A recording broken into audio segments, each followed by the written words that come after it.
greetings in the matchless name of our Lord and Savior, Jesus Christ. നമ്മുടെ രക്ഷകനും കർത്താവുമായിരിക്കുന്ന യേശുക്രിസ്തുവിന്റെ അതുല്യമായിട്ടുള്ള നാമത്തിൽ നിങ്ങൾക്ക് എല്ലാവർക്കും സ്നേഹവന്ദനം.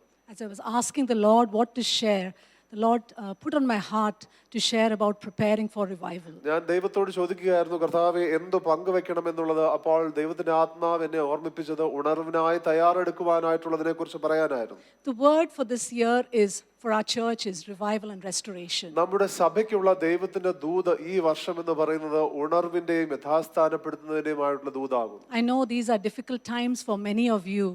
തീർച്ചയായിട്ടും ഈ സമയം പലർക്കും പ്രയാസകരമായിട്ടുള്ള സമയമാണെന്ന് ഞാൻ മനസ്സിലാക്കുന്നു. But in the midst of that there is hope and the Lord wants to revive each of us. എന്നാൽ അതിന്റെ മധ്യേ ദൈവത്തിന്റെ പ്രത്യാശയുണ്ട്. കർത്താവ് നമ്മെ ഓരോരുത്തരെയും വീണ്ടും ഉണർവിലേക്ക് നയിക്കുവാൻ ആഗ്രഹിക്കുന്നു. Let's start with a word of prayer. നമുക്ക് പ്രാർത്ഥിച്ചുകൊണ്ട് ആരംഭിക്കാം.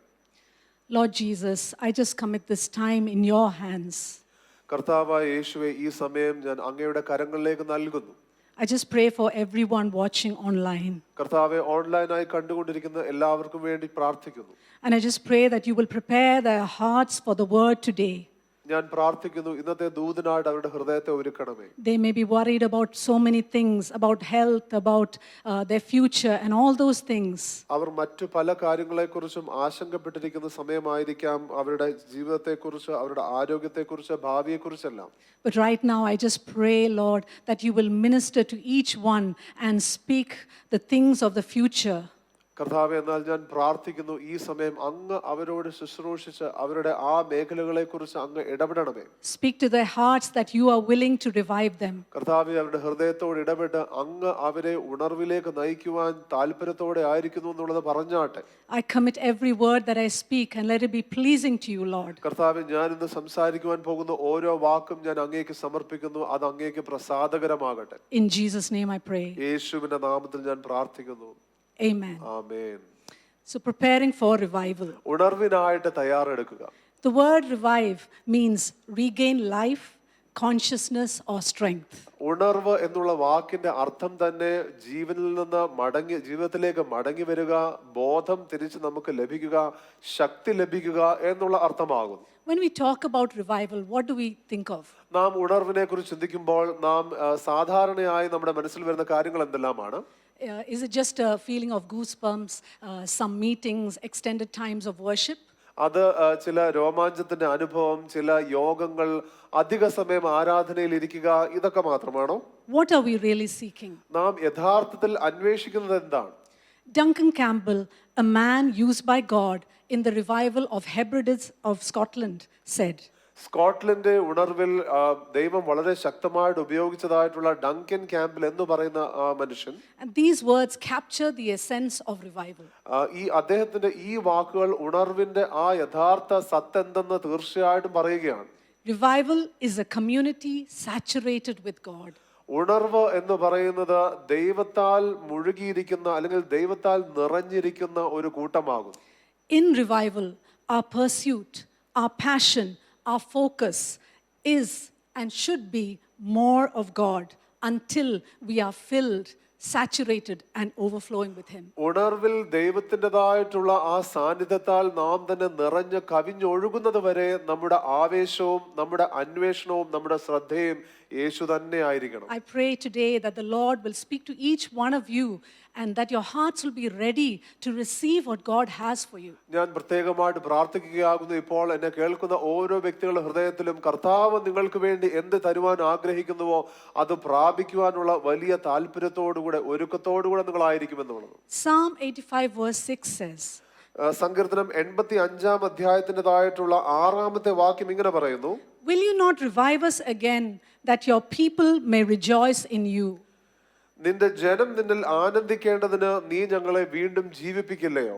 This psalm was probably written after the Babylonian captivity and the people had come back to Jerusalem. ഈ സങ്കീർത്തനം ഒരുപക്ഷെ എഴുതപ്പെട്ടിരുന്നത് ബാബിലോൺ പ്രവാസം കഴിഞ്ഞ് അതിനുശേഷം വ്യക്തികൾ യെരുശലേമിലേക്ക് മടങ്ങി വന്നതിന് ശേഷമായിരിക്കാം. Jerusalem was in a very sad situation. യെരുശലേം വളരെ പരിതാപകരമായിട്ടുള്ള ഒരു സിറ്റുവേഷനിൽ അല്ലെങ്കിൽ സാഹചര്യത്തിലായിരുന്നു. So the people are praying to the Lord and saying, revive our nation, revive our land. അതുകൊണ്ട് ഇസ്രായേലർ പ്രാർത്ഥിക്കുകയാകുന്നു, കർത്താവേ ഞങ്ങളുടെ ദേശത്തെ ജീവിപ്പിക്കണമേ, ഞങ്ങളെ ജീവിപ്പിക്കണമേ എന്നുള്ളത്. But revival is not just just about our situation. Revival should draw us back to the focus of God, that we will delight more and more in the Lord. എന്നാൽ ഉണർവ് എന്ന് പറയുന്നത് നമ്മുടെ സാഹചര്യങ്ങളുള്ള ചില മാറ്റങ്ങൾ മാത്രമല്ല, എന്നാൽ ഉണർവ് നമ്മുടെ ശ്രദ്ധയെ തിരിച്ച് ദൈവത്തിങ്കിലേക്ക് കൊണ്ടുവരണം. നാം അധികമായി ദൈവത്തെ ആഗ്രഹിക്കുന്ന നിലവാരത്തിലേക്ക് കൊണ്ടുവരണം. There are many instances of revival narrated in the Bible. തിരുവചനത്തിൽ ഉണർവിനെ കുറിച്ച് പറഞ്ഞിരിക്കുന്ന വ്യത്യസ്തമായിട്ടുള്ള ഭാഗങ്ങളുണ്ട്.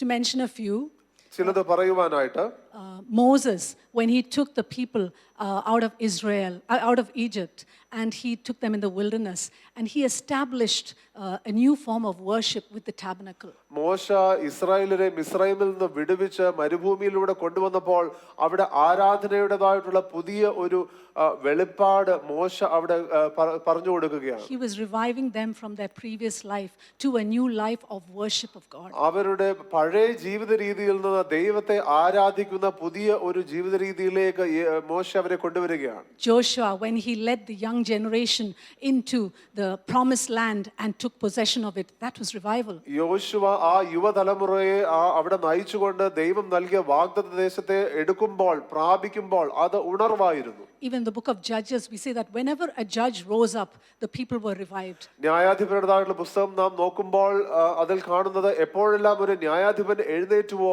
വ്യക്തികൾ ഉണർവിലേക്ക് വരികയാണ്. Even kings like Hezekiah, Josiah, they restored the worship of the Lord. യോശിയാവിന്റെയും ഹെസക്കായുടെയും ജീവിതത്തിലെല്ലാം അവർ ദൈവത്തിന്റെ ആരാധന മടക്കി കൊണ്ടുവന്ന ഉണർവിന് ഭാഗങ്ങളായി. Even in the New Testament, we see that after 400 years of not hearing from God, John the Baptist comes as a voice and says, "Return to the Lord." പുതിയ ഉടമ്പടിയിലാണെങ്കിലും ശരി 400 വർഷത്തിൻ്റെതായിട്ടുള്ള ആ ഒരു നിശബ്ദ സമയത്തിന് ശേഷം യോഹന്നാൻ സ്നാപകൻ വന്ന് പറയുകയാകുന്നു, യേശുക്രിസ്തുവിലേക്ക് മടങ്ങി വരിക. And Jesus' life and ministry was a life of revival. യേശുക്രിസ്തുവിന്റെ ജീവിതവും അതോടൊപ്പം തന്നെ ശുശ്രൂഷയും അത് ഉണർവിന്റെ ശുശ്രൂഷയായിരുന്നു. When we look at the book of Acts also, there are so many revivals there. അപ്പോസ്തല പ്രവർത്തികൾ നാം കാണുമ്പോൾ അവിടെ വ്യത്യസ്തമായിട്ടുള്ള ഉണർവിന്റെ അനുഭവങ്ങളുണ്ട്. Let's look at one of the revivals in the book of Acts. അപ്പോസ്തല പ്രവർത്തികളിലെ ഒരു ഉണർവിന്റെ പശ്ചാത്തലം നമുക്ക് ശ്രദ്ധിക്കാം. The Acts chapter 10, അപ്പോസ്തല പ്രവർത്തികൾ 10-ാം അധ്യായം verses 1. Just before that, we should understand that revival is a sovereign act of God. It also involves a positioning of a person or a group of people for that act. നാം അതിനു മുമ്പാകുന്ന മനസ്സിലാക്കേണ്ട ഒരു കാര്യം എന്ന് പറയുന്നത്, ഉണർവെന്ന് പറയുന്നത് ദൈവത്തിന്റെ പരമാധികാരത്തിലുള്ള ഒരു കാര്യമാകുന്നു. അതോടൊപ്പം തന്നെ ഈ ഉണർവിന് വേണ്ടി ദൈവം ഒരു വ്യക്തിയെയോ ഒരു കൂട്ടത്തെയോ ദൈവം ക്രമീകരിക്കുന്നു. So it is God who brings it to pass, but we have to position ourselves. തീർച്ചയായിട്ടും അത് അയക്കുന്നത് ദൈവമാകുന്നു, എന്നാൽ നാം തന്നെ നമ്മെ സ്ഥാനപ്പെടുത്തേണ്ടത് വളരെ അത്യാവശ്യമാകും. And like in the book of Acts where the church came alive, അപ്പോസ്തല പ്രവർത്തികളെ പോലെ സഭ ജീവനിലേക്ക് വന്നതുപോലെ God wants to revive our churches ദൈവം നമ്മുടെ സഭകളെയും ജീവിപ്പിക്കുവാൻ ആഗ്രഹിക്കുന്നു. and bring back the original plan that he had. ദൈവത്തിന് ഉണ്ടായിരുന്ന ആദ്യത്തെ പദ്ധതിയിലേക്ക് തന്നെ കർത്താവ് നമ്മെ മടക്കി കൊണ്ടുവരാൻ ആഗ്രഹിക്കുന്നു. Every church must experience revival എല്ലാ സഭകളും ദൈവത്തിന്റെ ഉണർവ് അനുഭവിക്കേണ്ടതാകും. and come back to the passion of the Lord. അതിലൂടെ ദൈവത്തിങ്കിലേക്കുള്ള വലിയ ആവേശത്തിലേക്ക് അവർ മടങ്ങി വരേണ്ടതാകും. So let's look at Acts chapter 10. അപ്പോസ്തല പ്രവൃത്തികൾ 10-ാം അധ്യായം നാം നോക്കുമ്പോൾ In the first verse it says, ഒന്നാമത്തെ വാക്യം പറയുന്നു, there was a certain man in Caesarea called Cornelius, a centurion of what was called the Italian regiment, a devout man and one who feared God with all his household, who gave alms generously to the people and prayed to God always. കൈസറിയയിൽ ഇത്താലിക എന്ന പട്ടണത്തിൽ കൊർന്നേലിയോസ് എന്ന പേരുള്ള ഒരു ശതാധിപൻ ഉണ്ടായിരുന്നു. അവൻ ഭക്തനും തന്റെ സകല ഗൃഹത്തോടും കൂടെ ദൈവത്തെ ഭയപ്പെടുന്നവനുമായി ജനത്തിന് വളരെ ധർമ്മം കൊടുത്തും എപ്പോഴും ദൈവത്തോട് പ്രാർത്ഥിച്ചും പോന്നു. So this is not a Jew, he is an Italian, but he has the fear of the Lord. താൻ ഒരു യഹൂദനല്ല, താൻ ഒരു ഇറ്റലിക്കാരനാകുന്നു, എന്നാൽ തനിക്ക് ദൈവത്തെ വലിയ ഭയമുണ്ട്. He is devoted to the things of God. ദൈവകാര്യങ്ങളിൽ അവൻ ഏറെ തന്നെ തന്നെ സമർപ്പിച്ചിരിക്കുന്ന ഒരു വ്യക്തിയാകും. Not only him, but with his fear of the Lord, his whole household has followed him. താൻ മാത്രമല്ല, എന്നാൽ തന്റെ ദൈവഭയത്താൽ തന്റെ കുടുംബവും തന്നോട് ഒന്നിച്ച് ചേർന്ന് ദൈവത്തെ ഭയപ്പെടുന്നു. And he was generous to all the Jewish people. അതോടൊപ്പം തന്നെ അവിടെയുള്ള യഹൂദർക്ക് താൻ വളരെ ധർമ്മം കൊടുത്തും ഇരിക്കുന്ന ഒരു ദയാലുവാകുന്നു എന്ന് വചനം പറയുകയാണ്. And he prayed to God always. താൻ എല്ലായ്പ്പോഴും പ്രാർത്ഥിച്ചുകൊണ്ടും പോന്നു. Actually, that word always, I looked in the Greek, it is the word dae. എപ്പോഴും എന്നുള്ള ആ വാക്ക് ഞാൻ യവനപദം ശ്രദ്ധിച്ചപ്പോൾ ഡയേ എന്നുള്ള വാക്കാകുന്നു. That word dia, which diameter comes from. Diameter എന്നുള്ള ആ വാക്ക് വരുന്നത് ആ വാക്കിൽ നിന്നാണ്. A diameter is a line that cuts through from one point to the other. Diameter എന്ന് പറയുന്നത് ഒരു സ്ഥലത്ത് നിന്ന് മറ്റൊരു സ്ഥലത്തേക്ക് നേരെ പോകുന്ന രേഖയാകുന്നു. So dia means properly to go across and successfully cut through. അപ്പോൾ ഡയ എന്ന് പറയുന്ന വാക്കിന്റെ അർത്ഥം എന്ന് പറയുന്നത് വളരെ നേരെ തന്നെ പോയിക്കൊണ്ട് അപ്പുറത്തേക്ക് അല്ലെങ്കിൽ അടുത്ത സ്ഥലത്തേക്ക് പ്രവേശിക്കുക എന്നുള്ള രീതിയിലാകും. So he's a man who not just prayed continuously, but every prayer went through to the right place. അപ്പോൾ താൻ നിരന്തരമായി പ്രാർത്ഥിച്ചു എന്നുള്ളത് മാത്രമല്ല, എന്നാൽ തന്റെ പ്രാർത്ഥനകളെല്ലാം ശരിയായ രീതിയിൽ മുന്നേറുന്ന ഒരു വ്യക്തിയാകുന്നു അദ്ദേഹം. About the 9th hour of the day, he saw clearly the next verse, that is a vision of an angel of God coming in and saying to him, Cornelius. And when he observed him, he was afraid and said, What is it, Lord? So he said to him, Your prayers and your alms have come up for a memorial before God. അടുത്ത വാക്യം പറയുന്നത്, അവൻ പകൽ ഏകദേശം 9 മണി നേരത്തെ ഒരു ദർശനത്തിൽ ഒരു ദൈവദൂതൻ തന്റെ അടുക്കൽ അകത്തു വരുന്നത് സ്പഷ്ടമായി കണ്ടു. കൊർന്നേലിയോസേ എന്ന് തന്നോട് പറയുന്നതും കേട്ടു. അവനെ ഉറ്റുനോക്കി ഭയപരവശനായി, എന്താകുന്നു കർത്താവേ എന്ന് ചോദിച്ചു. അവനോട്, നിന്റെ പ്രാർത്ഥനയും ധർമ്മവും ദൈവത്തിന് മുമ്പിൽ എത്തിയിരിക്കുന്നു. So in English it's written, your prayers and your alms have come as a memorial before the Lord. A memorial is a stone which is written probably on the grave, where the writing of the name and the details of the person is given. അപ്പോൾ ഇംഗ്ലീഷിൽ ഇങ്ങനെ ആകുന്നു പറയുന്നത്, അത് ദൈവത്തിന് മുമ്പാകെ ഒരു ഓർമ്മ ഫലകമായിട്ട് അത് എത്തിയിരിക്കുന്നു. ഓർമ്മ ഫലകം എന്ന് പറയുന്നത് പലപ്പോഴും ചില കാര്യങ്ങൾ ഓർക്കുവാനായിട്ട്, ചില വിവരങ്ങൾ ഓർക്കുവാനായിട്ട് എഴുതപ്പെട്ടിരിക്കുന്ന ഒരു ഫലകമാകുന്നു. So I was just thinking, probably his prayers went up and it looked like a memorial stone, and suddenly the Lord said, Oh, that's Cornelius' prayers. അപ്പോൾ ഞാൻ ചിന്തിക്കുകയാണ്, അദ്ദേഹത്തിന്റെ പ്രാർത്ഥന ദൈവമുമ്പാകെ ഇതുപോലൊരു ഓർമ്മ ഫലകമായിട്ട് ചെല്ലുമ്പോൾ ദൈവം ഓർക്കണം, ഇത് ഒരു പ്രാർത്ഥനയാണല്ലോ കൊർന്നേലിയസിന്റെ. Do our prayers go up in the presence of the Lord like a memorial? നമ്മുടെ പ്രാർത്ഥനയും അതുപോലെ ദൈവസാന്നിധ്യത്തിൽ എത്തുമോ? And so the Lord saw that and he sent an angel. കർത്താവ് അത് കണ്ടുകൊണ്ട് ഒരു ദൂതനെ അയക്കുകയാണ്. And we read in the next verse. അടുത്ത വാക്യം ഇങ്ങനെ പറയുന്നു, Now send men to Joppa and send for Simon, whose surname is Peter. He is lodging with Simon, a tanner, whose house is by the sea. He will tell you what you must do. And when the angel who spoke to him had departed, Cornelius called 2 of his household servants and a devout soldier from among those who waited on him continually. So when he had explained all these things to them, he sent them to Joppa. ഇപ്പോൾ യോപ്പയിലേക്ക് ആളയച്ച പത്രോസ് മറുപേരുള്ള ശീമോനെ വരുത്തുക. അവൻ തോൽക്കൊലനായ ശീമോൻ എന്നൊരുവനോടുകൂടെ പാർക്കുന്നു. അവന്റെ വീട് കടൽപ്പുറത്താകുന്നു എന്ന് പറഞ്ഞു. അവനോട് സംസാരിച്ച ദൂതൻ പോയ ശേഷം അവൻ തന്റെ വേലക്കാരിൽ 2 പേരെയും തന്റെ അടുക്കൽ അകമ്പടി നിൽക്കുന്നവരിൽ ദൈവഭക്തനായ ഒരു പടയാളിയെയും വിളിച്ച് സകലവും വിവരിച്ചു പറഞ്ഞ് യോപ്പയിലേക്ക് അയച്ചു. The angel doesn't tell him more about God, but he says, Go and send for Peter. എന്നാൽ ദൂതൻ ഒരുപാട് കാര്യങ്ങൾ അവിടെ പറഞ്ഞില്ല, എന്നാൽ പത്രോസിനെ കൊണ്ടുവരിക എന്നാകുന്നു പറഞ്ഞത്. God may use different people to come into our lives to light up the revival. ദൈവം നമ്മുടെ ജീവിതത്തിൽ ഉള്ള ഉണർവ് അതിൽ ജ്വലിപ്പിക്കുവാൻ തക്കവണ്ണം ദൈവം അനേക വ്യക്തികളെ ഉപയോഗിക്കും. We see that in many revivals, a person who has experienced that revival would probably go to another place and the revival would start there. നാം പല ഉണർവിലും നാം കാണുന്ന ഒരു കാര്യം എന്ന് പറയുന്നത്, ഒരു ഉണർവിന്റെ ഭാഗമായിരിക്കുന്ന ഒരു വ്യക്തി മറ്റൊരു സ്ഥലത്ത് പോകുമ്പോൾ അവിടെ ഉണർവിന് കാരണമാകുന്നു. And here Cornelius tells 2 of his servants, and one of them is a devout person, to go ahead, a devout soldier, to go ahead and meet Peter. ഇവിടെ കൊർന്നേലിയോസ് തന്റെ രണ്ട് പടയാളികളിൽ അവരിൽ ഒരുവൻ ദൈവഭക്തനായിരിക്കുന്ന ഒരു പടയാളി എന്ന് പറയുന്നു. അവരോട് വിവരിച്ച് പത്രോസിനെ കൊണ്ടുവരുവാനായിട്ട് യോപ്പയിലേക്ക് അയക്കുകയാണ്. So he is explaining the whole thing that the Lord is doing in his heart with the people who are under him. തന്റെ കൂടെയുള്ള അല്ലെങ്കിൽ തന്റെ കീഴിൽ ജോലി ചെയ്യുന്നവരോട് ദൈവം തന്റെ ജീവിതത്തിൽ ചെയ്യുന്ന കാര്യങ്ങൾ സകലവും വിവരിച്ച് അവിടെ കൊർന്നേലിയോസ് പറയുകയാണ്. And the fact is that they could understand what he meant. താൻ ഉദ്ദേശിച്ചത് എന്തെന്ന് അവർക്ക് മനസ്സിലാകുവാൻ വേണ്ടി. In times of revival, we need to associate with people who are like-minded. നാം ഉണർവിൻ്റെതായിട്ടുള്ള കാലഘട്ടത്തിൽ നമ്മോട് ചേർന്ന് ചിന്തിക്കുവാൻ കഴിയുന്ന വ്യക്തികളുമായി നാം കൂട്ടുകൂടേണ്ടതാകുന്നു. And at this time, these people set off to Joppa.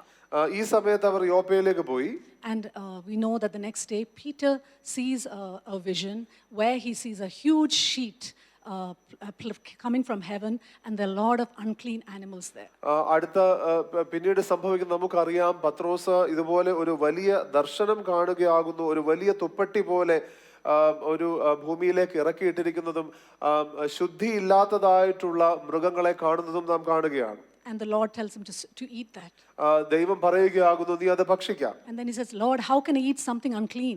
അപ്പോൾ പത്രോസ് ചോദിക്കുകയാകുന്നു, കർത്താവേ, മലിനമായിരിക്കുന്നത് അശുദ്ധമായിരിക്കുന്നത് ഞാൻ എങ്ങനെ കഴിക്കും? And the Lord says, what I have made clean, you should no longer call unclean. അപ്പോൾ ദൈവം പറയുകയാകുന്നു, ഇങ്ങനെയാകുന്നു, അതായത് ദൈവം ശുദ്ധീകരിച്ചത് നീ മലിനമെന്ന് വിചാരിക്കരുത്. And this appears 3 times. ഇത് 3 തവണ സംഭവിച്ചു. And then Peter understands what the Lord is speaking to him. അപ്പോൾ പത്രോസിന് മനസ്സിലായി ദൈവം തന്നോട് ഇടപെടുകയാണ്. And at the same time, these 3 men reach the house of Simon the tanner. ഈ സമയത്ത് തന്നെയാണ് തോൽക്കൊല്ലനായിരിക്കുന്ന ശീമോന്റെ ഭവനത്തിലേക്ക് ഈ പുരുഷന്മാർ വരുന്നത്. And the Holy Spirit tells Peter to go with them. പരിശുദ്ധാത്മാവ് പത്രോസിനോട് പറയുകയാണ് അവരോടൊപ്പം പോകുവാനായിട്ട്. And in Acts chapter 10 verse 24 it says, 24ാമത്തെ വാക്യത്തിൽ പറയുന്നത്, and the following day they entered Caesarea. Now Cornelius was waiting for them and had called together his relatives and close friends. പിറ്റേന്നാൾ കൈസരിയയിലെത്തി അവിടെ കൊർന്നേലിയോസ് ചാർച്ചക്കാരെയും അടുത്ത സ്നേഹിതന്മാരെയും കൂട്ടിവരുത്തി അവർക്കായി കാത്തിരുന്നു. So the next day Peter goes along with these people and along with some of his friends, and they go to the house of Cornelius. അപ്പോൾ പത്രോസ് ഇവരോടൊപ്പം തന്റെ സുഹൃത്തുക്കളോടൊപ്പം കൊർന്നേലിയോസിന്റെ ഭവനത്തിലേക്ക് ചെല്ലുകയാണ്. And Cornelius is preparing his whole family. കൊർന്നേലിയോസ് ആണെങ്കിലോ തന്റെ കുടുംബത്തെ ഇതിനായി ഒരുക്കുകയാണ്. And his friends. തന്റെ സുഹൃത്തുക്കളെയും. Who knows, there may be more than 100 people there that day. ആർക്കറിയാം, അവിടെ ഒരുപക്ഷെ 100 പേരിലധികം കാണുമായിരിക്കാം. So he was expectant and he was getting ready. അതുകൊണ്ട് താൻ ഒരുക്കത്തോടെ ആയിരിക്കുകയാണ്. And then when Peter comes, Cornelius explains the vision that he has seen. പത്രോസ് വന്നപ്പോൾ കൊർന്നേലിയോസ് കണ്ടതായുള്ള ദർശനം താൻ പറഞ്ഞു കൊടുക്കുകയാണ്. And in Acts chapter 10 verse 33 it says, 33ാമത്തെ വാക്യത്തിൽ പറയുന്നു, so I sent to you immediately, and you have done well to come. Now therefore we are all present before God to hear all the things commanded you by God. ക്ഷണത്തിൽ ഞാൻ നിന്റെ അടുക്കൽ ആളയച്ചു, നീ വന്നത് ഉപകാരം. കർത്താവ് നിന്നോട് കൽപ്പിച്ചതൊക്കെയും കേൾപ്പാൻ ഞങ്ങൾ എല്ലാവരും ഇവിടെ ദൈവത്തിന് മുമ്പാകെ കൂടിയിരിക്കുന്നു എന്ന് പറഞ്ഞു. So he is so expectant that God is going to do something. അതുകൊണ്ട് കൊർന്നേലിയോസ് വലിയ പ്രതീക്ഷയിലാണ് ദൈവം എന്തോ ചിലത് ചെയ്യുമെന്നുള്ളത്. And in verse 34 and 35 it says, 34 35 വാക്യങ്ങളിൽ ഇങ്ങനെ പറയുന്നു, then Peter opened his mouth and said, in truth, I perceive that God shows no partiality, but in every nation, whoever fears him and works righteousness is accepted by him. അപ്പോൾ പത്രോസ് വായ് തുറന്ന് പറഞ്ഞു തുടങ്ങിയത്, ദൈവത്തിന് മുഖപക്ഷമില്ല എന്നും ഏത് ജാതിയിലും അവനെ ഭയപ്പെട്ട് നീതി പ്രവർത്തിക്കുന്നവനെ അവൻ അംഗീകരിക്കുന്നുവെന്നും ഞാൻ ഇപ്പോൾ യഥാർത്ഥമായി ഗ്രഹിക്കുന്നു. And then Peter goes on to share the good news, telling them how Jesus came and died on the cross and was resurrected. അതിനുശേഷം പത്രോസ് അവിടെ സുവിശേഷം പറയുകയാകുന്നു, യേശുക്രിസ്തു എപ്രകാരം വന്നു, മരിച്ചു, ഉയർത്തെഴുന്നേറ്റു എന്നുള്ളതിനെ കുറിച്ച്. And that Jesus would come again to judge the living and the dead. യേശുക്രിസ്തു ജീവനുള്ളവരെയും മരിച്ചവരെയും വിധിപ്പാൻ വീണ്ടും മടങ്ങി വരുമെന്ന് വീണ്ടും അവിടെ പറയുകയാണ്. He tells them to repent.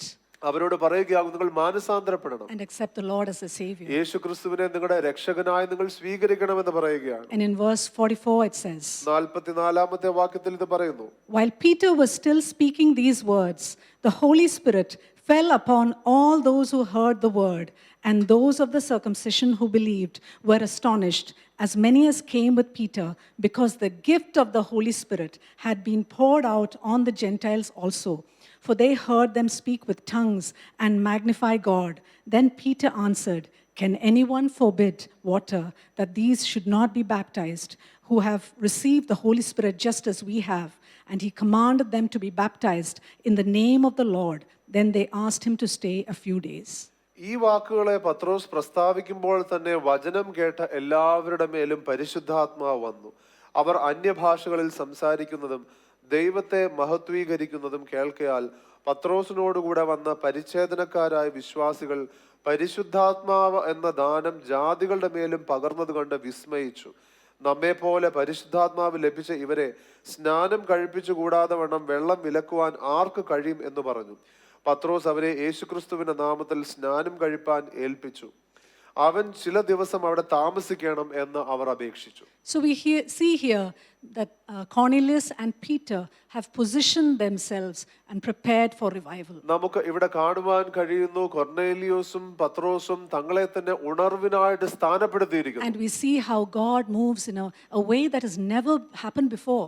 മുൻപ് നടന്നിട്ടില്ലാത്തതുപോലെ കർത്താവ് അവിടെ ശക്തമായി ചലിക്കുന്നത് നമുക്ക് കാണുവാൻ കഴിയും. Because till then the gospel hadn't come to the Gentiles, and even the Holy Spirit baptism hadn't come to the Gentiles. അതുവരെ സുവിശേഷം ജാതികളിലേക്ക് വന്നിട്ടുമില്ല, പരിശുദ്ധാത്മ സ്നാനം ജാതികളിലേക്ക് വന്നിട്ടുമില്ല. And here God moves in response to their preparation. അവരുടെ ഒരുക്കത്തിന് പ്രതികരണമായിട്ട് കർത്താവ് ഇവിടെ ചലിക്കുകയാണ്. And Peter stays there for a number of days, and he would have taught them in the ways of God. പത്രോസ് അവിടെ അല്പനാൾ താമസിച്ച് അവരെ ദൈവത്തിന്റെ വഴികൾ പഠിപ്പിച്ചു. There's a man of God called R.A. Torrey. He is a famous preacher and evangelist, and he was a good friend of D.L. Moody. R.A. Tory എന്ന് പറയുന്ന ഒരു ദൈവദാസനുണ്ട്. അദ്ദേഹം വളരെ ശക്തനായിട്ടുള്ള ഒരു സുവിശേഷകനാകുന്നു. അദ്ദേഹം D.L. മൂഡി എന്ന് പറയുന്ന ദൈവദാസന്റെ സുഹൃത്താണ്. He gave this prescription for revival during a February 1917 address at Moody Bible Institute. Moody Bible ഇൻസ്റ്റിറ്റ്യൂട്ടിൽ ഫെബ്രുവരി 1917 തന്റെ പ്രസംഗത്തിൽ ഉണർവിന് വേണ്ടിയുള്ള ചില കാര്യങ്ങളായിട്ട് അദ്ദേഹം പറയുകയാണ്. I have a theory that there is not a church, chapel, or mission on earth where you cannot have revival, provided there is a little nucleus of faithful people who will hold on to God until he comes down.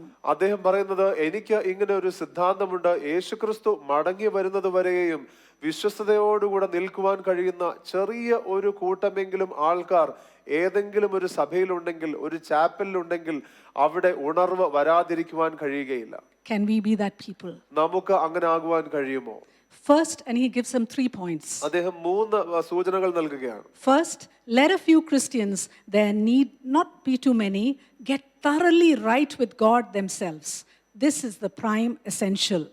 അദ്ദേഹം പറയുകയാകുന്നു, ആദ്യമായിട്ട് ഈ ഒരു ചെറിയ കൂട്ടം എന്ന് പറയുന്നത് ദൈവത്തോട് നിരപ്പ് പ്രാപിച്ച, ദൈവവുമായിട്ട് ശരിയായ സ്ഥാനപ്പെടുത്തുന്ന ആ കൂട്ടത്തെ നമുക്ക് വേണം. The first thing is that we have to be right with God. നാം ദൈവവുമായിട്ട് യഥാസ്ഥാനപ്പെട്ട അല്ലെങ്കിൽ നീതീകരിക്കപ്പെട്ടിരിക്കുക, ശരിയായ സ്ഥാനപ്പെട്ടിരിക്കുക എന്നുള്ളത്. Second, let them bind themselves together in prayer groups to pray for revival until God opens the heavens and comes down. രണ്ടാമതായിട്ട് അവർ അവരെ തന്നെ പ്രാർത്ഥനാ സംഘങ്ങളായി കൂട്ടിക്കെട്ടി ദൈവം സ്വർഗം തുറന്ന് ഉണർവ് അയക്കുന്നത് വരെ അവർ പ്രാർത്ഥിച്ചുകൊണ്ടിരിക്കട്ടെ. And thirdly, let them put themselves at the disposal of God for him to use them as he sees fit in the winning of others to Christ. മൂന്നാമതായിട്ട് മറ്റുള്ളവരെ യേശുക്രിസ്തുവിലേക്ക് ജയിക്കുവാനായിട്ട് തങ്ങളെ തന്നെ ഏൽപ്പിച്ചു കൊടുക്കുവാൻ, കർത്താവിന്റെ ഇഷ്ടപ്രകാരം ഉപയോഗിക്കുവാനായിട്ട് തങ്ങളെ തന്നെ ഏൽപ്പിച്ചു കൊടുക്കുവാൻ അവർ തയ്യാറാകട്ടെ. This is sure to bring revival to any church or community. ഇത് ഏത് സഭയിലും ഏത് കൂട്ടത്തിലും ഉണർവ് നിശ്ചയമായും കൊണ്ടുവരുവാൻ കാരണങ്ങളാകും. I have given this prescription around the world. It has been taken by many churches and many communities, and in no instance has it failed. And ഞാൻ ഈ ഒരു കുറിപ്പ് പലർക്കും നൽകിയിരിക്കുന്നു, പല സഭകൾക്കും ലോകത്തിന്റെ പല ഭാഗത്തും നൽകിയിരിക്കുന്നു. അത് ഏറ്റെടുത്ത് ഒരിടത്ത് പോലും ഇത് പരാജയപ്പെട്ടിട്ടില്ല. Amen. So these three simple things, that is, we have to be right with God, we should come together in prayer till the Lord moves, and thirdly, we should be ready with that burden to share the gospel. അപ്പോൾ മൂന്ന് കാര്യങ്ങളാകുന്നു. ആദ്യമായിട്ട് നാം ഒരുക്കത്തോടെയുള്ള ആ ഒരു കൂട്ടമായി ദൈവമുമ്പാകെ നമ്മെ തന്നെ ശരിയായി സ്ഥാനപ്പെടുത്തുക. രണ്ടാമതായിട്ട് പ്രാർത്ഥനാ സംഘങ്ങളായിട്ട് സ്വർഗം തുറന്ന് ഉണർവ് വരുന്നത് വരെയും തന്നെ നാം പ്രാർത്ഥിച്ചുകൊണ്ടേയിരിക്കുക. മൂന്നാമതായിട്ട് ദൈവഹിതപ്രകാരം നാം ഉപയോഗിക്കപ്പെടുവാനായിട്ട് കർത്താവിനെ പരമേൽപ്പിക്കുക. So I'm going to break this up and make you understand that how can we practically prepare for revival. അതുകൊണ്ട് ഞാൻ ഇതിനെ ലളിതമാക്കി നമുക്ക് പ്രായോഗികമായിട്ട് എങ്ങനെ ഉണർവിന് വേണ്ടി തയ്യാറെടുക്കാമെന്നുള്ളത് ഞാൻ പറഞ്ഞു തരാൻ പോകുന്നു. First of all, we need to hunger for a move of God. ഏറ്റവും ആദ്യമായിട്ട് ദൈവത്തിന്റെ ഒരു ചലനത്തിനായിട്ട് നാം ഏറെ വിശപ്പുള്ളവരായിരിക്കണം. Matthew 5 verse 6 says, "Blessed are those who hunger and thirst for righteousness, for they shall be filled." മത്തായിയുടെ സുവിശേഷം 5-ാം അധ്യായത്തിന്റെ 6-ാം വാക്യം പറയുന്നത്, നീതിക്ക് വിശന്ന് ദാഹിക്കുന്നവർ ഭാഗ്യവാന്മാർ, അവർക്ക് തൃപ്തി വരും. We need to be hungry to be filled. നാം നിറയപ്പെടുവാനായിട്ട് തൃപ്തരാകുവാനായിട്ട് വിശപ്പുള്ളവരായിരിക്കണം. True hunger is an appetite for God that becomes a driving force. അപ്പോൾ യഥാർത്ഥമായിട്ടുള്ള വിശപ്പുള്ളപ്പോൾ അത് ദൈവത്തിന്റെ ചില കാര്യങ്ങളെ മുന്നോട്ടെടുക്കുവാനായിട്ടുള്ള ഏറ്റവും നല്ല ഒരു കാരണമാകുന്നു. We should feel that there's something missing. നമുക്ക് എപ്പോഴും തോന്നണം, അതായത് എന്തോ ഒരു കുറവുണ്ട്. And mostly this hunger happens in the darkest times of history. പലപ്പോഴും ഇപ്രകാരമുള്ള വിശപ്പ് സംഭവിക്കുന്നത് ചരിത്രത്തിന്റെ ഏറ്റവും ഇരുളേറിയ സമയങ്ങളിലാകുന്നു. It was in the time of the French Revolution that there was a mighty awakening in Britain through the preaching of John Wesley and George Whitefield. George വിറ്റ്ഫീൽഡിന്റെയും John വെസ്ലിയുടെ പ്രസംഗത്താൽ Britain നവീകരിക്കപ്പെടുന്നത് ഫ്രഞ്ച് വിപ്ലവത്തിന്റെ വലിയ പ്രയാസ സമയങ്ങളിലാകുന്നു. So when the revolution hit Europe, England was said to be saved because of the revival that arose. ഈ French വിപ്ലവം യൂറോപ്പിലാകെ വന്നപ്പോൾ ബ്രിട്ടൻ വിടുവിക്കപ്പെടാൻ കാരണം എന്ന് പറയുന്നത് ഈ ദൈവദാസന്മാരിൽ കർത്താവ് നൽകിയ ഉണർവിലൂടെയാകുന്നു. And in many situations, it's when the church seems to be dead and weary that people get hungry and they cry for revival. പല സമയത്തും സഭ ഉണങ്ങി അല്ലെങ്കിൽ സഭ മരവിച്ചിരിക്കുന്ന നിർജീവ അവസ്ഥയിൽ ഇരിക്കുമ്പോഴാകുന്നു വ്യക്തികൾ ദൈവഭാഗത്ത് വന്ന ദൈവ സാന്നിധ്യത്തിൽ വന്ന് കരയുവാൻ തുടങ്ങുന്നത്. I know situations around us may look bleak. എനിക്കറിയാം, ചിലപ്പോൾ നമ്മുടെ ചുറ്റുമുള്ള സാഹചര്യങ്ങൾ വലിയ രസമുള്ള കാര്യമല്ല ഇപ്പോൾ, especially with the pandemic. പ്രത്യേകമായിട്ട് ഇപ്പോൾ മഹാമാരിയുണ്ട്. But the Lord is saying, will you be hungry for the move or for my move? എന്നാൽ ദൈവം ചോദിക്കുകയാകുന്നു, എന്റെ ചലനത്തിന് വേണ്ടി നിനക്ക് വിശപ്പോടുകൂടി ആയിരിക്കുവാൻ കഴിയുമോ? I'm going to be talking about another revival called the Hebrides Revival in 1949, which is one of the islands in Scotland. സ്കോട്ട്ലൻഡിലെ ദ്വീപുകളിൽ ഒന്നായിട്ടുള്ള ഹെബ്രിഡസ് എന്ന് പറയുന്ന സ്ഥലത്ത് നടന്ന 1949 ഉണർവിനെ കുറിച്ച് ഞാൻ പറയാൻ പോകുന്നു. And at that time, the churches were weary. There were no youngsters in the church. It was a very dull situation. ആ സമയം എന്ന് പറയുന്നത് സഭകളിലെല്ലാം വലിയ ഒരു മരവിപ്പിന്റെ അനുഭവമായിരുന്നു. യുവാക്കളൊന്നും സഭകളിലില്ല. And some people felt burdened to pray. ചിലർ പ്രാർത്ഥിക്കുവാനായിട്ട് ഒരു ഭാരം അവരുടെ ആത്മാവിൽ തോന്നി. They had a hunger for a move of God. അവർക്ക് ദൈവത്തിന്റെ ചലനത്തിനു വേണ്ടി ഒരു വലിയ ഭാരവും വിശപ്പും തോന്നാൻ തുടങ്ങി. And two were sisters, Peggy and Christine Smith, who were 84 and 82 years old. Peggy, Christine Smith എന്ന് പറയുന്ന രണ്ട് സഹോദരിമാർ, അവർ 82 84 വയസ്സുള്ളവരായിരുന്നു. Peggy was completely blind. Peggy പൂർണ്ണമായും അന്ധയായിരുന്നു. And Christine was bent out with arthritis. Christine ആണെങ്കിലോ വാതരോഗത്താൽ ബുദ്ധിമുട്ടിയിരിക്കുന്ന സമയത്താണ്. So they had a hunger for a move of God. എന്നാൽ അവർക്ക് ദൈവത്തിന്റെ ചലനത്തിനു വേണ്ടി വലിയ ഒരു വിശപ്പുണ്ടായിരുന്നു. So what do? അപ്പോൾ അവരെന്ത് ചെയ്തു? They enter into extraordinary prayer. അവർ അസാധാരണമായിട്ടുള്ള ഒരു പ്രാർത്ഥനയുടെ അനുഭവത്തിലേക്ക് പ്രവേശിച്ചു. That is what we need. അതാകുന്നു നമുക്ക് ആവശ്യമുള്ളത്. They would sit from 10 p.m. to 3 a.m. 2 to 3 times a week asking for revival. ആഴ്ചയിൽ 2-3 തവണ രാത്രി 10 മണി മുതൽ വെളുപ്പിനെ 3 മണി വരെ അവർ പ്രാർത്ഥനയിൽ ഇരുന്നുകൊണ്ട് ഉണർവിനായി ദൈവത്തോട് ചോദിച്ചുകൊണ്ടിരുന്നു. If an 80-year-old person can do that, how much more we can pray? 80 വയസ്സുള്ള ഒരു വ്യക്തിക്ക് അത് ചെയ്യുവാൻ കഴിയുമെങ്കിൽ എത്ര അധികമായി നമുക്ക് എല്ലാവർക്കും അത് ചെയ്യാൻ കഴിയും. And they would pray the verse of Isaiah 44 verse 3, saying that I will pour water on the thirsty land and streams on the dry ground. യെശയ്യാവിന്റെ പുസ്തകം 44 അധ്യായത്തിൻ്റെതായിട്ടുള്ള 7-ാമത്തെ വാക്യത്തിൽ പറഞ്ഞിരിക്കുന്നത്, അവർ അത് ഏറ്റുകൊണ്ട് അവർ പറയുകയാകുന്നു, ഞാൻ വരണ്ടിരിക്കുന്നിടത്ത് എൻ്റെ വെള്ളത്തെ ഞാൻ അയക്കും. And Peggy had a vision that the churches would be filled. പെഗ്ഗിക്ക് ഇപ്രകാരമുള്ള ഒരു ദർശനമുണ്ടായിരുന്നു, സഭകൾ നിറഞ്ഞിരിക്കുന്നു. And she called her pastor, Reverend James Mackay. തന്റേതായിട്ടുള്ള പാസ്റ്ററിനെ വിളിച്ചുകൊണ്ട് റെവറൻഡ് ജെയിംസ് മക്കേനെ വിളിച്ചുകൊണ്ട് പറയുകയാണ്, and told him that the Lord would move. ദൈവം ചലിക്കും എന്ന് അദ്ദേഹം പെഗ്ഗി ആ പാസ്റ്ററിനോട് പറയുകയാണ്. And she told him to tell the people and the leaders to pray. അതിനുശേഷം പറയുകയാകുന്നു, ലീഡേഴ്സിനോട് പ്രാർത്ഥിക്കാൻ പറയണമേ. And he was a godly man, so he agreed, and he told 7 leaders to pray in the weekdays in a barn. അപ്പോൾ അദ്ദേഹം ഒരു ദൈവികനായിരുന്നു. അദ്ദേഹം തന്റെ 7 ലീഡർമാരോട് പ്രാർത്ഥിക്കുവാനായിട്ട് പറഞ്ഞു, അവരുടെ ഒരു ബാണിൽ. So they made an agreement that Peggy and his sister would pray in their home, while these people would pray in the barn every Tuesday and Friday. അപ്പോൾ അവരിങ്ങനെ ഒരു യോജിപ്പിലേക്ക് എത്തി. അതായത് പെഗ്ഗിയും തന്റെ സഹോദരിയും ഭവനത്തിൽ പ്രാർത്ഥിക്കും എല്ലാ ചൊവ്വാഴ്ചയും വെള്ളിയാഴ്ചയും. എന്നാൽ ഈ ലീഡർമാർ അതേ സമയം തന്നെ അവർ ബാണിലിരുന്നുകൊണ്ട് പ്രാർത്ഥിക്കും. At the same time, some of the local pastors also felt a burden. അതേ സമയത്ത് തന്നെ ആ പ്രദേശത്തുള്ള ഇടയന്മാർക്കും ഇതുപോലൊരു ഭാരം തോന്നാൻ തുടങ്ങി. And they announced that the people should pray for revival. അവരും അങ്ങനെ അനൗൺസ് ചെയ്യുവാൻ തുടങ്ങി, വ്യക്തികൾ ഉണർവിന് വേണ്ടി പ്രാർത്ഥിക്കണമെന്ന്. So many people on the island were positioned for revival. അങ്ങനെ ആ ദ്വീപിലെ അനേകർ ഉണർവിന് വേണ്ടി ഒരുക്കപ്പെട്ടു. And then they kept on praying. Our പ്രാർത്ഥിച്ചുകൊണ്ടേയിരുന്നു. And one day, one of the deacons, one of the young men, as they were praying in the barn, suddenly got the verse, Psalm 24, verses 3 to 5, and said, "Who may ascend into the hill of the Lord, or who may stand in his holy place? He who has clean hands and a pure heart, who has not lifted up his soul to an idol, nor sworn deceitfully, he shall receive blessing from the Lord and righteousness from the God of his salvation." അപ്പോൾ അങ്ങനെ ഒരു നേരം പ്രാർത്ഥിക്കുമ്പോൾ അവിടെ ആയിരിക്കുന്ന ഒരു ഡീക്കന് ഇപ്രകാരം ദൈവം ഒരു വാക്യം നൽകുകയാണ്.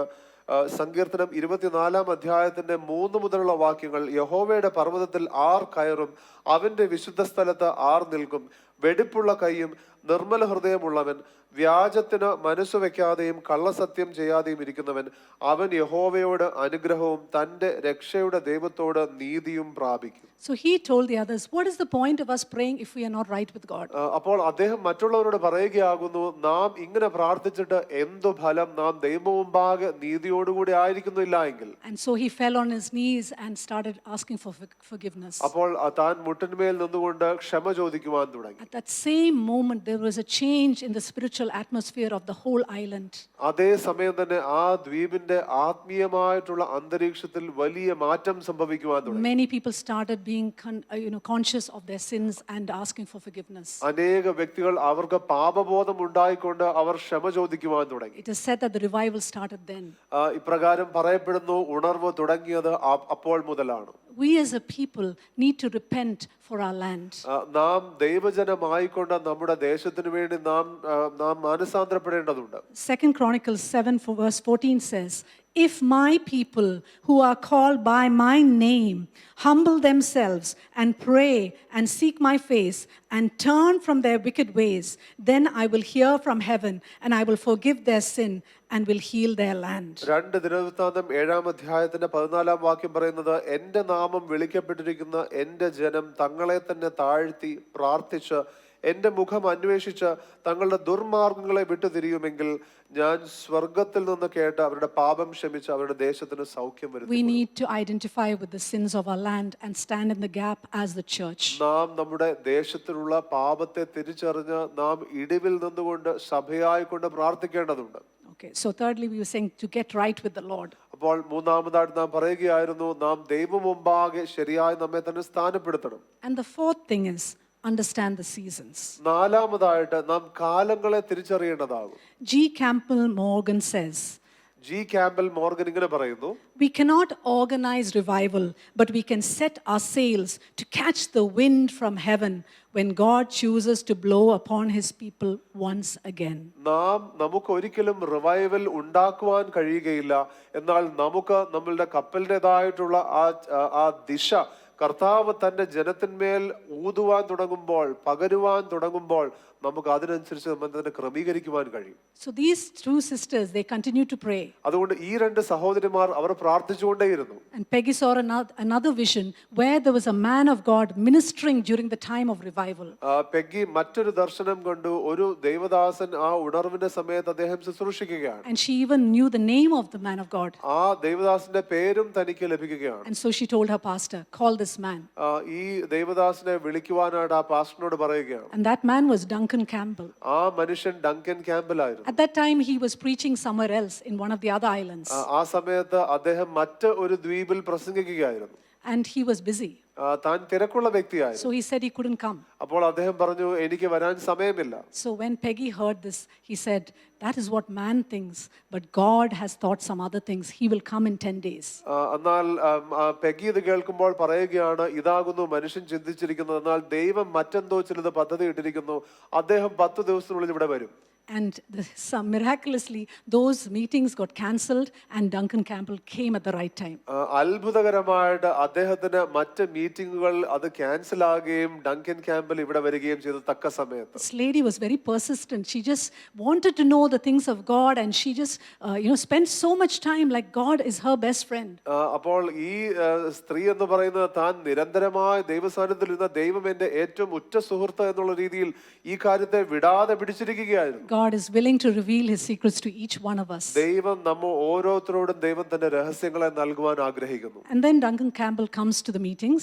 ഡങ്കൻ ക്യാമ്പൽ ഈ യോഗങ്ങളിലേക്ക് വരുന്നു. And the first meeting, he comes straight to the church and he preaches. അദ്ദേഹം നേരെ തന്നെ ചർച്ചിലേക്ക് വന്ന് അവിടെ പ്രസംഗിക്കുകയാണ്. Nothing really happens. പ്രത്യേകിച്ചൊന്നും സംഭവിച്ചില്ല. And all the people leave. എല്ലാവരും പോയി. One of the deacons who had been praying, he says, the atmosphere is heavy and the Holy Spirit wants to move. ഒരു ഡീക്കൻ അവിടെ പ്രാർത്ഥിച്ചുകൊണ്ടിരുന്ന ഡീക്കൻ പറയുകയാകുന്നു, ഈ അന്തരീക്ഷത്തിൽ വലിയ ഭാരം എനിക്ക് അനുഭവിക്കുവാൻ കഴിയുന്നു, പരിശുദ്ധാത്മാവിനെ ചലിക്കുവാൻ ആഗ്രഹമുണ്ട്. And that man started praying. ആ മനുഷ്യൻ പ്രാർത്ഥിക്കുവാൻ തുടങ്ങി. He kept on praying. അദ്ദേഹം പ്രാർത്ഥിച്ചുകൊണ്ടേയിരുന്നു. At 11 o'clock, the doors opened. 11 മണിക്ക് വാതിലുകൾ തുറന്നു. And then one man came and said, ഒരു മനുഷ്യൻ വന്നുകൊണ്ട് പറഞ്ഞു, come and see the sight. The people are rushing into the church. വന്നാട്ടെ, നീ ആ കാഴ്ച കാണണം, വ്യക്തികൾ സഭയിലേക്ക് ഇരച്ചു കയറുകയാണ്. And when Duncan Campbell looked, there were around 700 people. Duncan Campbell നോക്കിയപ്പോൾ അവിടെ 700ഓളം ആൾക്കാരുണ്ടായിരുന്നു. And then some of them had come from a nearby dance hall. ചിലർ അതിൽ വന്നതാണെങ്കിൽ അടുത്ത ഒരു നൃത്തശാലയിൽ നിന്നാണ് വന്നത്. The Lord had convicted them and they just ran to the church. കർത്താവ് അവരോട് ഇടപെട്ട് അവർ പെട്ടെന്ന് സഭയിലേക്ക് ഓടി വരികയാണ്. And that was the visible sign of the revival. അത് ഉണർവിന്റെ വളരെ ദൃശ്യമായിട്ടുള്ള ചില It അടയാളങ്ങളാണ്. lasted for 3 years. അത് 3 വർഷത്തോളം നീണ്ടു. So we need to understand the season we are in. നാം ആയിരിക്കുന്ന കാലത്തെ നാം തിരിച്ചറിയേണ്ടതാകും. Next, we should ask the Lord for a burden for souls. അടുത്തതായിട്ട് ആത്മഭാരത്തിന് വേണ്ടി നാം ദൈവത്തോട് ചോദിക്കണം. Don't wait to see things, but make it your something, a duty that each day when you wake up, Lord, I need to tell someone about you. ഇത് കാണുവാനായിട്ട് നിങ്ങൾ കാത്തിരിക്കേണ്ട ആവശ്യമില്ല. എന്നാൽ ഇത് നിങ്ങളുടെ ഉത്തരവാദിത്തമാക്കി നിങ്ങൾ മാറ്റിയാട്ടെ. ഓരോ ദിവസം എഴുന്നേൽക്കുമ്പോൾ എനിക്ക് യേശുവിനെ കുറിച്ച് ഇന്ന് ആരോടെങ്കിലും പറയണമെന്ന് തീരുമാനിച്ചാട്ടെ. When we take that step, God will honor us. നാം അങ്ങനെ ചുവടെടുക്കുമ്പോൾ ദൈവം നമ്മെ മാനിക്കും. And next we need to study about the past revivals. അടുത്തതായിട്ട് നാം മനസ്സിലാക്കേണ്ടത് കഴിഞ്ഞ ഉണർവിനെ കുറിച്ച് നാം പഠിക്കേണ്ടതാകും. I shared these two revivals so that it will ignite you. ഈ രണ്ട് ഉണർവുകളെ കുറിച്ച് ഞാൻ നിങ്ങളോട് പറഞ്ഞത് നിങ്ങൾക്ക് അതൊരു തീ കത്തുവാൻ വേണ്ടിയാകും. In our church we did a study in 2020 over around 15 to 16 revivals. 2020 ഏകദേശം 15-16 ഉണർവുകളെ കുറിച്ച് നമ്മുടെ സഭയിൽ നാം പഠിക്കുകയുണ്ടായി. Many of them were quite different. അവയിലെല്ലാം എല്ലാം വ്യത്യസ്തമായിട്ടുള്ള അനുഭവമായിരുന്നു പലതിലും. But the fruit of the revival was changed lives. എന്നാൽ ആ ഉണർവുകളുടെ എല്ലാം ഫലം എന്ന് പറയുന്നത് മാറിയ ജീവിതങ്ങളായിരുന്നു. When we study the past revivals, that's something in us tells us God can do it again. നാം കഴിഞ്ഞ ഉണർവുകളെല്ലാം പഠിക്കുമ്പോൾ നമ്മുടെ അകത്ത് ദൈവം സംസാരിക്കുവാൻ തുടങ്ങും, ഇത് വീണ്ടും ദൈവത്തിന് സാധ്യമാണ്. Next, make yourself available. അടുത്തതായിട്ട് നിങ്ങളെ തന്നെ ദൈവത്തിന് അവൈലബിൾ ആക്കി കൊടുക്കുക. I know all we want to give tithe to the Lord and different things, but the most valuable thing you can give to the Lord in this season is your time. തീർച്ചയായിട്ടും നമ്മൾ എല്ലാവരും ദശാംശങ്ങളും വഴിപാടുകളും എല്ലാം കൊടുക്കുന്നവരാകുന്നു. എന്നാൽ ഈ കാലത്തിൽ ദൈവത്തിന് ഏറ്റവും അമൂല്യമായി നമ്മളിൽ നിന്ന് വേണ്ടത് നമ്മുടേതായിട്ടുള്ള സമയമാകും. Spend time seeking the Lord. ദൈവത്തെ അന്വേഷിക്കുവാൻ നിങ്ങൾ സമയമെടുത്താണ്. And age is no bar, as we saw. അതിന് പ്രായത്തിന്റെ പരിധി ഒന്നുമില്ല എന്നിപ്പോൾ നാം തന്നെ കണ്ടു കഴിഞ്ഞു. Old or young. നാം യുവാവാണെങ്കിലും ശരി, യുവാക്കളാണെങ്കിലും ശരി, വാർദ്ധക്യത്തിലാണെങ്കിലും ശരി. In the Hebrides revival, in a place called Arnold, there was a move of God. Hebrides ഉണർവിൽ ആർണോൾഡ് എന്ന് പറയുന്ന സ്ഥലത്ത് ദൈവത്തിന് ഒരു ചലനം ഉണ്ടായിരുന്നു. And a young boy, Donald McPhail. Donald McPhail എന്ന് പറയുന്ന ഒരു യുവാവ്, He was only 16 years old. He got converted. തനിക്ക് 16 വയസ്സേ ഉണ്ടായിരുന്നുള്ളൂ. താൻ ദൈവത്താൽ സ്പർശിക്കപ്പെട്ടു. It is believed that more souls were brought to Christ through his prayers than through the sermons of all the ministers on the island. ആ യുവാവിന്റെ പ്രാർത്ഥനയിലൂടെ ആകുന്നു ആ ദ്വീപിലുള്ള മറ്റ് എല്ലാവരുടെയും ശുശ്രൂഷയിലൂടെ വന്നതിനേക്കാൾ അധികമായിട്ട് ആത്മാക്കൾ ക്രിസ്തുവിലേക്ക് വന്നത് എന്ന് രേഖപ്പെടുത്തിയിരിക്കുന്നു. Sometimes they would ask him to pray, and when he said the word Father, people would be convicted. ചില സമയത്ത് ആ യുവാവിനോട് പ്രാർത്ഥിക്കുവാൻ പറയുമ്പോൾ അവൻ പിതാവേ എന്ന് വിളിക്കുമ്പോൾ തന്നെ വ്യക്തികൾ പാപബോധത്താൽ ദൈവം ഇടപെടുകയാണ്. God is calling you, young children and young people, be ready for revival. ദൈവം യുവാക്കളോട് പ്രത്യേകമായി പറയുകയാകുന്നു, നിങ്ങൾ ഉണർവിന് വേണ്ടി തയ്യാറെടുക്കുക. And finally, anticipate a move of God. ഏറ്റവും ഒടുവിലായിട്ട് കർത്താവിൻ്റെതായിട്ടുള്ള ഒരു ചലനം നിങ്ങൾ പ്രതീക്ഷിക്കുക. We have been praying for years for revival. നാം ഇപ്പോൾ ഉണർവിനായി വർഷങ്ങളായി പ്രാർത്ഥിക്കുന്നു. Our understanding of revival has changed over the years. ഉണർവിനെ കുറിച്ചുള്ള നമ്മുടെ ചിന്തകൾ കഴിഞ്ഞ വർഷങ്ങളിൽ മാറിയിരിക്കുന്നു. But God is putting a burden on our heart as a church. Pray for revival. എന്നാൽ ഒരു സഭയായിക്കൊണ്ട് വീണ്ടും ദൈവം ആ ആത്മഭാരം നമുക്ക് നൽകുകയാകുന്നു ഉണർവിനായി പ്രാർത്ഥിക്കുവാനായി. A month before, even as I was praying about it, I was sleeping and suddenly I woke up and a voice in my spirit kept on saying, Ezekiel 47, Ezekiel 47. ഒരു മാസം മുമ്പ് ഞാൻ ഉറങ്ങുന്ന സമയത്ത് ദൈവത്തിന്റെ ആത്മാവ് എന്റെ ഹൃദയത്തിൽ പെട്ടെന്ന് ഇങ്ങനെ ശബ്ദിക്കുകയാകുന്നു, എഹെസ്കേലിന്റെ പുസ്തകം 47-ാം അധ്യായം. That is about the river flowing from the temple and not only stopping at the ankles but going deeper and deeper. And the Lord is asking us to desire a deeper move of the Holy Spirit that we may be revived. അത് ആലയത്തിൽ നിന്ന് ഒഴുകുന്ന നദിയെക്കുറിച്ച് പറയുകയാകുന്നു. അത് മുട്ടോളമല്ല, എന്നാൽ അരയോളമല്ല. അത് ദൈവത്തിൻ്റെതായിട്ടുള്ള ആ നദിയിൽ നാം ആയിരിക്കുവാൻ, ദൈവത്തെ ഏറെ ആഗ്രഹിക്കുവാൻ കർത്താവ് പറയുന്നത് പോലെ ഞാൻ അനുഭവിച്ചു.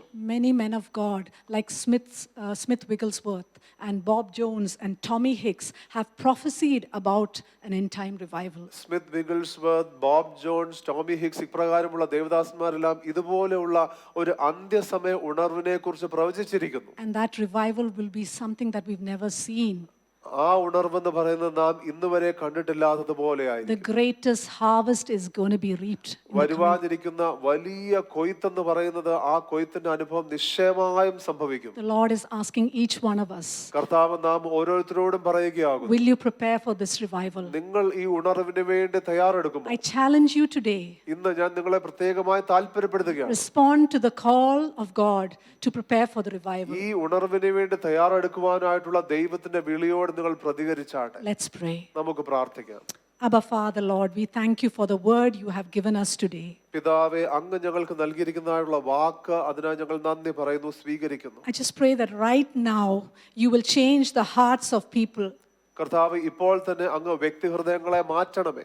Some are burdened with many other things about the future, about their finances. But right now, I ask that you take away those burdens and let their one devotion, one desire be to see the revival. കർത്താവെ, ചിലർ അവരുടേതായുള്ള ഭാവിയെക്കുറിച്ച്, സാമ്പത്തികത്തെക്കുറിച്ചെല്ലാം ആലോചിച്ച് ആശങ്കപ്പെട്ടിരിക്കുന്നത് ഞാനിപ്പോൾ പ്രാർത്ഥിക്കുന്നു. കർത്താവ് ആ ആശങ്കകളെ മാറ്റി അവരുടെ ഏക ശ്രദ്ധ, ഭാരം എന്ന് പറയുന്നത് പറയുന്നത് ഉണർവാകട്ടെ. Let us be a church that is ready and prepared for the revival to come. കർത്താവേ, ഞങ്ങൾ ഒരു സഭയായിക്കൊണ്ട് ദൈവത്തിന്റെ ഉണർവിന് വേണ്ടി തയ്യാറെടുത്തിരിക്കുന്ന സഭയായി മാറട്ടെ. I pray that the words that I spoke will fall on good soil. കർത്താവേ, ഞാൻ പ്രാർത്ഥിക്കുന്നു, ഞാൻ ഈ പറഞ്ഞിരിക്കുന്ന വാക്കുകളെല്ലാം നല്ല നിലത്ത് വീഴണമേ. And we will see the results in the coming days. ഈ വരുന്ന നാളുകളിൽ അതിന്റെ ഫലം നാം കാണുക തന്നെ ചെയ്യും. I thank you, Lord, because I believe this is your heart. കർത്താവേ, ഞാൻ അങ്ങേക്ക് നന്ദി പറയുന്നു, കാരണം ഞാൻ വിശ്വസിക്കുന്നു ഇത് അങ്ങയുടെ ഹൃദയമാകുന്നു. In Jesus' name I pray. യേശുവിന്റെ നാമത്തിൽ തന്നെ. Amen. ആമേൻ. Thank you. നന്ദി.